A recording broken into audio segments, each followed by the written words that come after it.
হযরত আব্দুল্লাহ ইবনে ওমর রাদিয়াল্লাহু তাআলা আনহু থেকে বর্ণিত, আল্লাহ রাসূল সাল্লাল্লাহু আলাইহি ওয়াসাল্লাম ইরশাদ করেছেন, আরবাউন ইযা কুননা ফীকা ফালা আলাইকা মা ফাতাকা মিনাদ দুনিয়া।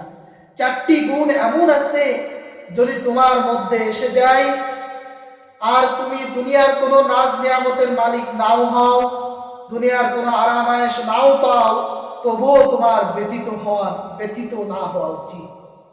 কারণ এই চারটি গুণ এতই মহামূল্যবান সম্পদ যে তার উপস্থিতিতে কোনো সম্পদই মহামূল্যবান উত্তম নয়।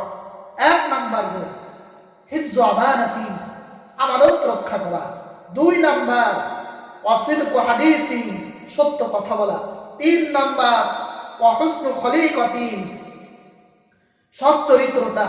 4 নাম্বার ওয়াইফাতুন ফি তুরবাতিন, আবার পুত পবিত্র হওয়া।